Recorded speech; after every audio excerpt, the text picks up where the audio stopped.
देहरादून में 5 सितंबर से होगा विधानसभा के मानसून सत्र का आगाज। अनुपूरक बजट होगा पेश।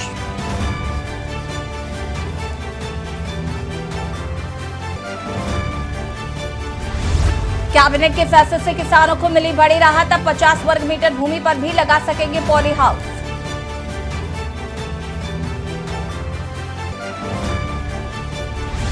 पीआरडी जवानों की ड्यूटी के दौरान मौत पर आश्रितों को मिलेंगे 2 लाख। कैबिनेट बैठक में प्रस्ताव को मिली मंजूरी। पीआरडी जवानों को मिलेंगी कई अन्य सुविधाएं। निवेशक सम्मेलन की तैयारी। देश से पहले विदेश में होंगे रोड शो। 15 सितंबर को एम्बेसडर मीट। उत्तराखंड में जारी बारिश का कहर। देवभूमि में बारिश से प्रदेश भर की 241 सड़कें बंद। गंगोत्री हाईवे पिछले 3 दिनों से लगातार बाधित।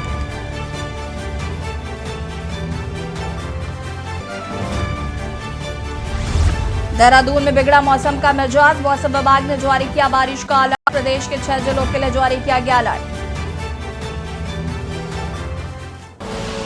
आप देख रहे हैं के न्यूज, खबरों का सारथी। नमस्कार, खबर उत्तराखंड में आप सभी का स्वागत है। मैं हूं आपके साथ यशी शुक्ला और बागेश्वर से खबर आपको बता देते हैं, जहां पर बेरोजगार संघ के अध्यक्ष को पुलिस ने किया गिरफ्तार।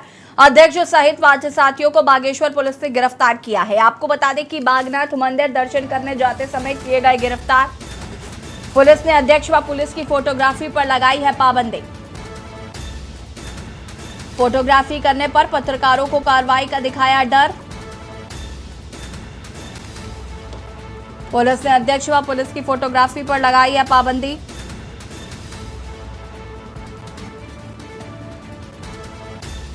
अध्यक्ष सहित 5 लोगों को पुलिस ने गिरफ्तार किया है। बागनाथ मंदिर दर्शन करने के लिए गए थे। पुलिस ने अध्यक्ष व पुलिस की फोटोग्राफी पर लगाई है पाबंदी।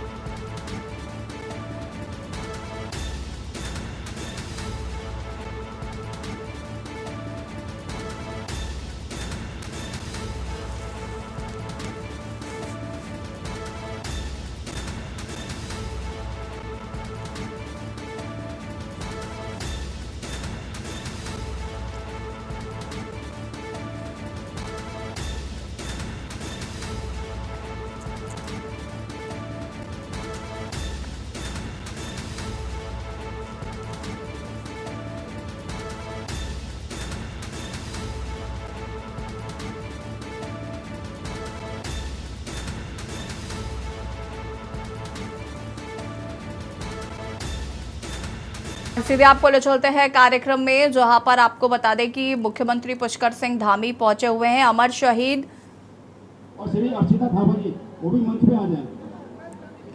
मेजर दुर्गा मल्ल जी की 79वीं पुण्यतिथि है, उसको लेकर कार्यक्रम आयोजित किया गया है। मुख्यमंत्री धामी पहुंचे हुए हैं कार्यक्रम में।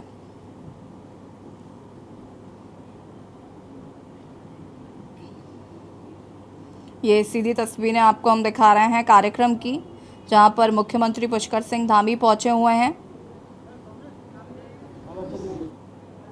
मेजर दुर्गामल अमर रहे, अमर शहीद मेजर दुर्गामल अमर रहे। आज भारत माता के सपूत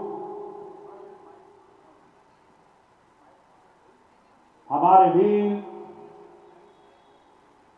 मेजर दुर्गामल जी के बलिदान दिवस पर आयोजित इस कार्यक्रम के अवसर पर आज के कार्यक्रम के मुख्य अतिथि जन जन के नेता हमारे युवा मुख्यमंत्री पुष्कर सिंह धामी जी, हमारे बीच में उपस्थित मेरी गुरु माता कैंट सीट से विधायक श्रीमती सविता कपूर जी,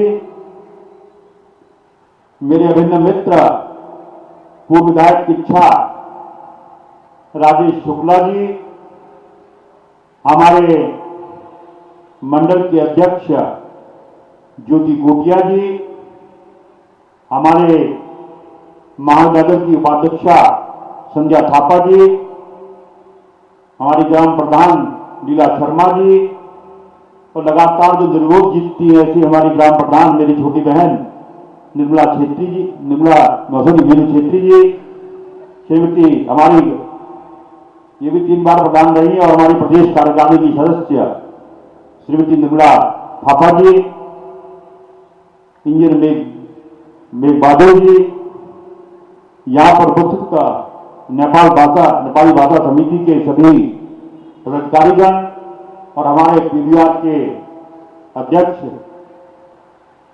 शमशेर सिंह बिल जी, और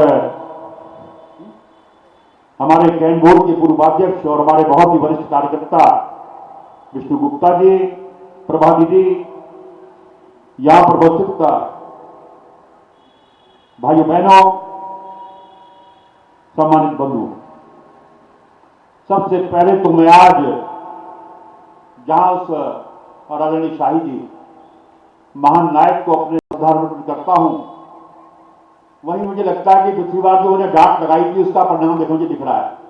पिछली बार मैंने कहा था कि अगर कोई नाच गाना हो तो बहुत लोग होते और शहीद के सम्मान में यहाँ लोग नहीं है, लेकिन मैं आज देख रहा हूं कि भारी संख्या में लोग मित्र दुर्गावंश जी को नमन करने, श्रद्धासुमन अर्पित करने यहाँ पर आए हैं। इसके लिए मैं समिति के मधुसूदन जी को, उनकी पूरी टीम को, कि आपने कि वास्तव में देखिए शहीदों का सम्मान करना और देशवासी का कर्तव्य है। और बढ़ेंगे खबरों की ओर। उत्तराखंड हाई कोर्ट ने अपने एक महत्वपूर्ण आदेश में कहा कि किसी व्यक्ति के खिलाफ कोर्ट में चार्जशीट दायर होने के बाद भी वो व्यक्ति कोर्ट के समक्ष अग्रिम जमानत प्रार्थना पत्र दायर कर सकता है। हाई कोर्ट के तीनों जज की खंडपीठ में 2-1 के बहुमत से फैसला दिया गया। कोर्ट में चार्जशीट दायर होने के बाद क्या अग्रिम जमानत प्रार्थना पत्र दायर हो सकता है? इस सवाल पर हाईकोर्ट के 2 जजों के विरोधाभासी निर्णयों के बाद यह निर्णय मुख्य न्यायाधीश की अध्यक्षता में लार्जर बेंच को रेफर हुआ था। आपको बता दें कि इसके अनुसार अल्मोड़ा निवासी भागुली देवी के खिलाफ आईपीसी की धारा 306 में मुकदमा दर्ज हुआ था। उसकी अग्रिम जमानत सेशन कोर्ट ने खारिज कर दी थी, जिसके बाद उसने हाई कोर्ट में अग्रिम जमानत दायर की। तो इसकी सुनवाई के दौरान विधिक प्रश्न आया कि क्या चार्जशीट दायर होने के बाद आरोपी अग्रिम जमानत अर्जी दायर कर सकता है, जिसके बाद मामले में राय लेने के लिए मामला 2 जजों की पीठ के समक्ष गया। 2 जजों की पीठ ने चार्जशीट दायर होने के बाद भी अग्रिम जमानत प्रार्थना पत्र दायर करने के पक्ष में निर्णय दिया।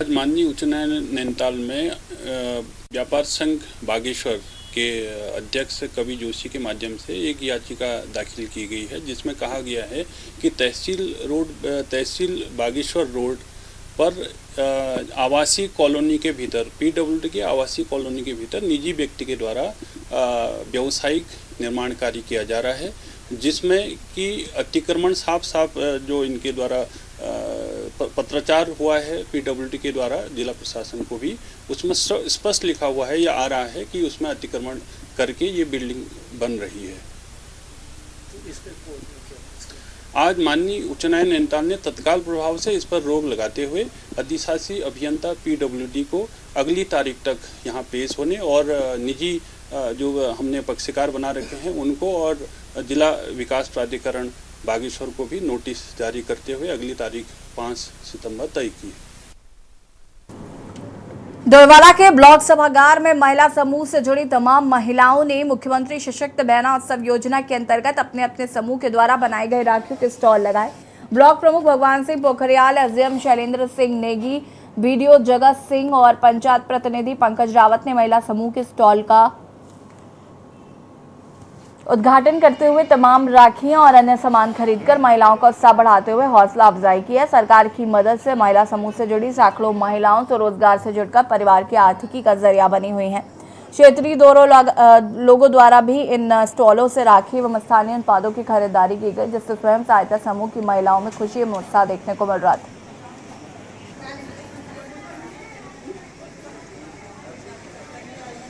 समूह का नाम नई दिशा स्वयं सहायता समूह है। जो ये राखियाँ सर बनाई गई है, ये महिलाओं ने खुद अपने हाथों से बनाई है, जिसमें सर एसडीएम सर भी अभी आए थे, जिन्होंने आके अभी राखियाँ भी खरीदी है और हमारा हौसला भी बढ़ाया है सर।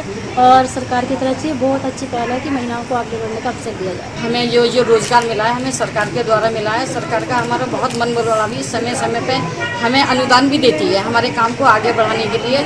सरकार कहती है तुम काम करो, हम तुम्हारे साथ हैं।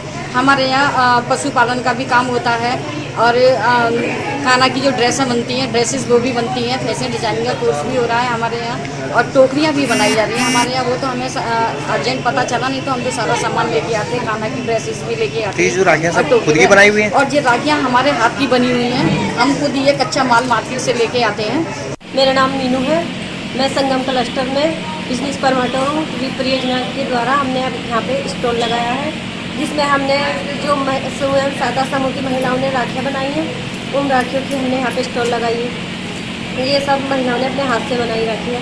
इसमें हमारा अचार है, ब्राउन शुगर है और मिर्च का अचार है, लहसुन का अचार है। हमने आज इनकी यहाँ पे स्टॉल लगाई है। बहुत अच्छी पहल है यहाँ पर। ये मुख्यमंत्री जी ने अच्छी पहल यहाँ पर की है। जो महिलाओं ने यहाँ पर जो समूह में जो अपने वो उत्पाद बनाए हैं, जैसे कि हम पीछे देख रहे हैं, घी बना हुआ है, शक्कर है, अचार है, राखियाँ खुद बना रखी हैं। तो ये बहुत अच्छी पहल है और सब लोग यहाँ पर ख़रीदारी भी कर रहे हैं। मैंने भी यहाँ पर ख़रीदारी की है। तो एक अच्छी पहल है, महिलाओं को सशक्तिकरण के लिए बहुत अच्छा है यहाँ पर ये। ऑनरेबल सिंगल बेंच के इस व्यू के बाद कि एंटिसिपेटरी बेल सिर्फ इस एप्रीहेंशन पर मिल सकती है जब पुलिस द्वारा गिरफ्तारी की आशंका हो और चार्जशीट फाइल होने के बाद वो स्थिति नहीं होती और सुप्रीम कोर्ट के जजमेंट इसमें अदरवाइज़ हैं। और इसी ग्राउंड पे ये लार्जर बेंच को रेफ़र हुआ था, जिसके बाद आज लार्जर बेंच ने अपना जजमेंट सुनाया है, जिसमें 2 माननीय न्यायाधीशों का फैसला इस मत पर है कि चार्जशीट फाइल होने के बाद भी एंटिसिपेटरी बेल दाखिल हो सकती है। जबकि एक जो मेंबर है लार्जर बेंच के ऑनरेबल, उनका व्यू ये है कि चार्जशीट फाइल होने के बाद एंटिसिपेटरी बेल नहीं लागू होती।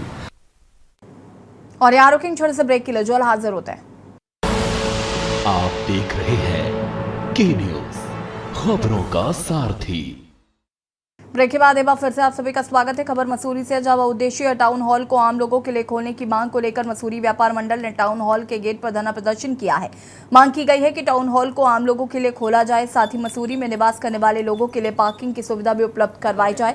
व्यापार संघ द्वारा टाउन हॉल के गेट पर धरना देने के दौरान मांग की गई कि यदि 2 अक्टूबर तक आम लोगों के लिए टाउन हॉल को नहीं खोला गया तो मजबूरन व्यापार संघ को टाउन हॉल का संचालन अपने हाथों में लेना पड़ेगा।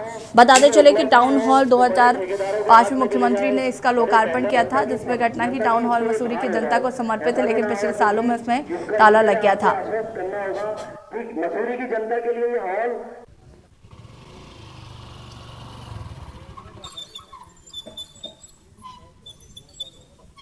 बताते हैं तुझे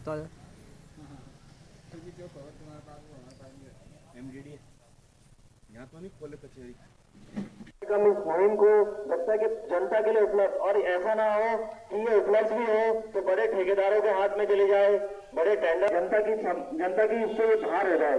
ऐसा भी ना हो तो कि इसके लिए आपको आश्वस्त करना होगा कि मसूरी की जनता के लिए ये हॉल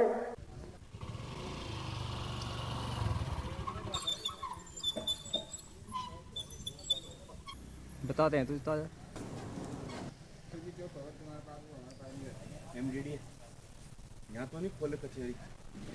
हम इस मुहिम को जब तक जनता के लिए उपलब्ध, और ऐसा ना हो कि ये उपलब्ध भी हो तो बड़े ठेकेदारों के हाथ में चले जाए, बड़े टेंडर जनता की इससे बाहर हो जाए। ऐसा भी ना हो तो कि इसके लिए खबर बागेश्वर से है, जहां उपचुनाव के तहत मंडलायुक्त दीपक रावत ने डिग्री कॉलेज में मतदान कार्मिकों के प्रशिक्षण को संबोधित करते हुए कहा कि सभी मतदान कार्मिक तटस्थ होकर कार्य करें और शांतिपूर्ण सफलता से निर्वाचन संपन्न कराने के लिए सभी को अग्रिम शुभकामनाएं दी हैं। तत्पश्चात मंडलायुक्त कुमाऊं मंडल व आईजी कुमाऊं मंडल नीलेश आनंद भरले ने ईवीएम स्ट्रांग रूम व मतगणना कक्षों का निरीक्षण किया है। निरीक्षण के दौरान उन्होंने स्ट्रांग रूम व मतगणना स्थल पर सुरक्षा व्यवस्था चाक चौबंद रखने के निर्देश दिए हैं। इसके उपरांत मंडलायुक्त ने कलेक्ट्रेट सभागार में नोडल अधिकारियों की बैठक ली व उप निर्वाचन की तैयारियों की विस्तृत जानकारियां ली।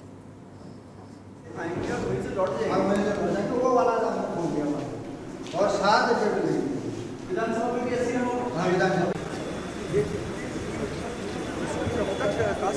इलेक्शन की ट्रेनिंग्स में बहुत ही महत्वपूर्ण कंपोनेंट ट्रेनिंग का होता है, और उसमें भी ईवीएम्स का, उसमें आप कितने दक्ष हैं, उसकी सिक्योरिटी को लेकर कितने सजग हैं, आपका बिहेवियर कितना न्यूट्रल है, ये सब देखते हुए अच्छा मतदान होता है, ट्रांसपेरेंट मतदान होता है। उसकी ट्रेनिंग का आज मैंने जो फाइनल दौर था उसको देखा। अभी कुछ नोडल ऑफिसर्स हैं, उनसे भी मिलेंगे। रास्ते में हमने कुछ बूथ्स भी देखे, वहाँ पे जो तैयारियाँ हैं और सेटिस्फैक्ट्री तैयारियाँ हैं। उत्तराखंड विधानसभा का मॉनसून सत्र देहरादून में 5 सितंबर से होगा। सत्र 8 सितंबर तक प्रस्तावित किया गया है। सत्र में अनुपूरक बजट पेश होगा। कैबिनेट की बैठक में निर्णय लिया गया है। बता दें कि विधायी विभाग का 6 सितंबर से 12 सितंबर के बीच विधानसभा सत्र आहूत करने का प्रस्ताव कैबिनेट के समक्ष रखा गया। इस पर विमर्श करने के बाद इसे 5 सितंबर से करने का निर्णय लिया गया है। संसदीय कार्य एवं विधायी मंत्री प्रेमचंद अग्रवाल ने सत्र आहूत होने की जानकारी दी। उन्होंने बताया कि बजट सत्र ग्रीष्मकालीन राजधानी में हुआ था। आगामी सत्र देहरादून विधानसभा में होगा। उन्होंने कहा कि सत्र 8 सितंबर तक आहूत होगा। उस दौरान सरकार अनुपूरक बजट पेश करेगी। सूत्रों के मुताबिक 5 सितंबर को विधानसभा सत्र के पहले दिवस में पूर्व कैबिनेट मंत्री स्वर्गीय चंदन रामदास को श्रद्धांजलि दी जाएगी।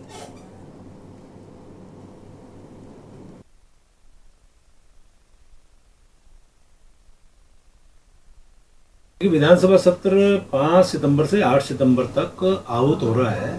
और चूंकि आप जानते हैं कि आज जो माननीय मंत्रिमंडल ने भी प्रस्ताव पारित किया है और ये जो हमारा सत्र होना है देहरादून में होना है। साथ में ये भी मैं आपको बताना चाह रहा हूँ क्योंकि पिछली बार मार्च में गैरसैंण में हुआ था और उसमें सितंबर से पहले होना था। ये इसमें हमने निर्णय लिया और साथ में अनुपूरक बजट भी इसमें हम लोग ला रहे हैं ताकि जो हमारे बजट की स्थिति है, आप जानते हैं इस बीच में अनुपूरक की भी आवश्यकता रहती है, तो सप्लीमेंट्री बजट भी इसी सत्र के दौरान हम लोग लाएंगे। और उत्तराखंड में आफत की बारिश ने जनजीवन बुरी तरह से प्रभावित कर दिया है।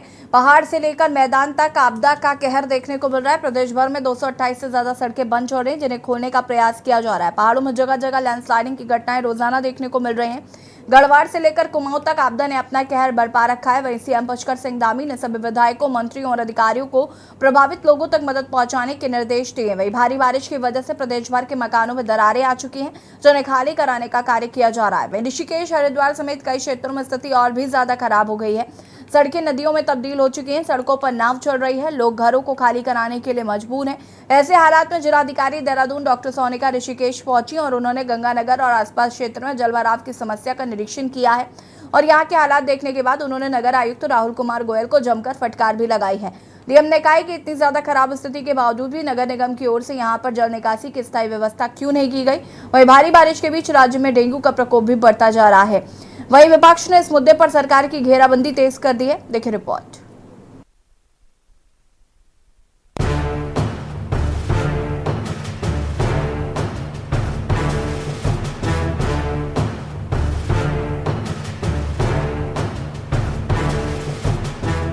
उत्तराखंड में आफत की बारिश ने जनजीवन पूरी तरह से प्रभावित कर दिया है। पहाड़ से लेकर मैदान तक आपदा का कहर देखने को मिल रहा है। प्रदेश भर में 228 से ज्यादा सड़कें बंद चल रही हैं, जिन्हें खोलने का प्रयास किया जा रहा है। पहाड़ों में जगह जगह लैंडस्लाइडिंग की घटनाएं रोजाना देखने को मिल रही हैं। गढ़वाल से लेकर कुमाऊं तक आपदा ने अपना कहर बरपा रखा है। वहीं सीएम पुष्कर सिंह धामी ने सभी विधायकों, मंत्रियों और अधिकारियों को प्रभावित लोगों तक मदद पहुंचाने के निर्देश दिए। वहीं भारी बारिश की वजह से प्रदेश भर के मकानों में दरारें आ चुकी हैं, जिन्हें खाली कराने का कार्य किया जा रहा है। वहीं सत्ता पक्ष का आरोप है कि विपक्ष ऐसे समय में भी नकारात्मक राजनीति कर रहा है। विधायकों को ये निर्देश है कि हम अपने विधानसभा क्षेत्रों को न छोड़ें। उसी तरह से मंत्रियों को भी निर्देश है और जिलाधिकारियों को भी निर्देश है। सचिव आपदा और जिलाधिकारियों के बीच में समन्वय के लिए 24 घंटे जो है वो व्यवस्था की गई है। और उसके साथ जो सैटेलाइट फोन्स हैं, जहाँ जहाँ इस तरह की स्थिति है वहाँ उनकी भी व्यवस्था की गई है। जरा सा जो है, जो विपक्ष को जिस तरह से सकारात्मक इस कठिन समय में होना चाहिए था, सकारात्मक, रचनात्मक, वो जरूर उसमें कमी दिखाई दी थी। किशोर उपाध्याय जी को इसका मतलब जानकारी है ही नहीं कि विपक्ष आपदाग्रस्त क्षेत्रों में कर क्या रहा है। किशोर उपाध्याय जी का हाल वो है कि मथुरा में रहना है तो राधे राधे तो कहना है, इसलिए धामी और मोदी का गुणगान नहीं करेंगे तो आखिर जाएंगे कहाँ। विपक्ष की बुराई या विपक्ष का विरोध करने का तो उनका धर्म है, लेकिन विपक्ष के सारे डीसीसी प्रेसिडेंट्स स्टैंड टू पर कर रखे हैं माननीय अध्यक्ष जी ने, और माननीय अध्यक्ष जी लगातार उनसे रिपोर्ट ले रहे हैं। आप चाहे हमारे पछवा दून के अध्यक्ष को ले लीजिए, चाहे हमारे परवा दून के अध्यक्ष को ले लीजिए, चाहे महानगर अध्यक्ष को ले लीजिए, चाहे ग्रामीण अंचलों के हमारे जिला अध्यक्षों को और ब्लॉक अध्यक्षों को ले लीजिए, लगातार वो जनता के बीच में बने हुए हैं और तो और राहत सामग्री बांटने का काम कर रहे हैं। लेकिन किशोर उपाध्याय जी को बताना चाहिए कि आज इतनी दुश्वारियां या इतनी परेशानियों का सबब क्यों बना हुआ है उत्तराखंड। क्यों आपने प्री मॉनसून आपकी सरकार ने कोई तैयारी नहीं करी, क्यों सड़क के गड्ढे नहीं पाटे गए, क्यों नालों की सफाइयां नहीं हुई, क्यों कोई निकासी नहीं खोली गई। इसीलिए तो पानी लॉगिंग हो रहा है, वाटर लॉगिंग हो रही है, क्योंकि आपकी सरकार ने जो काम समय पर करना चाहिए था वो नहीं किया। और आप भी सत्यवादी हरिश्चंद्र बनते हैं तो अपनी सरकारों को भी निशाने पर लीजिए उनके बुरे कामों के लिए। आपको बता दें कि भारी बारिश की वजह से ऋषिकेश, हरिद्वार समेत कई क्षेत्रों में स्थिति और भी ज्यादा खराब हो गई है। सड़कें नदियों में तब्दील हो चुकी हैं, सड़कों पर नाव चल रही है, लोग घरों को खाली करने के लिए मजबूर हैं। ऐसे हालात में जिलाधिकारी देहरादून डॉक्टर सोनिका ऋषिकेश पहुंची, जहां उन्होंने गंगानगर और आसपास क्षेत्र में जलभराव की समस्या का निरीक्षण किया और यहां के हालात देखने के बाद उन्होंने नगर आयुक्त राहुल कुमार गोयल को जमकर फटकार लगाई। डीएम ने कहा कि इतनी ज्यादा खराब स्थिति के बावजूद भी नगर निगम की ओर से यहां पर जल निकासी की स्थायी व्यवस्था क्यों नहीं की गई। वहीं भारी बारिश के बीच राज्य में डेंगू का प्रकोप भी बढ़ता जा रहा है, जिससे सरकार के सामने दोहरी चुनौती आ खड़ी हुई है। सारे जहाँ भी अफेक्टेड एरिया से सभी जगह हम गए हैं और कहाँ से पानी की निकासी हो सकती है, क्योंकि सभी जगह पे मकान बने हुए हैं और ड्रेन का जो मेजर इशू आ रहा है और पानी वाटर लॉगिंग हो रही है। तो सब जगह पंप तो लगे हैं लेकिन पंप से पानी उतना निकल नहीं पा रहा है। तो वही अब हम निकाल रहे हैं कि कहाँ से कौन सा निकासी कहाँ से हो जाए पानी की, जिससे कि उसका वाटर लॉगिंग अब ना हो, क्योंकि काफ़ी समय हो गया है भरे हुए पानी। तो अब सारे डिपार्टमेंट्स यही हैं और सभी को मैंने इंस्ट्रक्शन दे दी है कि कहीं से भी निकालें और पानी की निकासी करना चाहिए।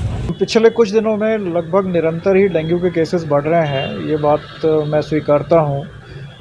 इस समय हमारे पास लगभग 42 मरीज हैं जो डेंगू से की वजह से भर्ती हैं और इसी को देखते हुए हमने निरंतर पिछले हफ्ता 10 दिन में बेडों की संख्या बढ़ाई है। तो इस समय हमारे पास लगभग 60 से 65 बेड्स हैं और अलग अलग स्टेजेस में डेंगू के केसेस को हम लोग ले रहे हैं और इनका निरंतर उपचार चल रहा है। कुल मिलाकर उत्तराखंड को मानसून की बारिश ने काफी नुकसान पहुंचाया। भारी बारिश ने जनजीवन को बुरी तरह से प्रभावित किया है। वहीं राज्य में अब इस मामले में सियासत गर्मा गई है। विपक्ष ने सरकार पर लापरवाही का आरोप लगाया। साथ ही कांग्रेस ने केंद्र सरकार से जल्द राज्य को आर्थिक मदद देने की मांग की है। इसके साथ ही राज्य में डेंगू समेत अन्य बीमारियों का खतरा भी बढ़ता जा रहा है, जिससे सरकार के सामने दोहरी चुनौती आ खड़ी हुई है। देखना होगा सरकार इन सब चुनौतियों से कैसे निपटती है और कब तक प्रदेश के हालात सामान्य होते हुए नजर आते हैं। Uttarakhand x report. खबर उत्तराखंड में फिलहाल इतना ही। देखते रहिए के न्यूज़ इंडिया। नमस्कार।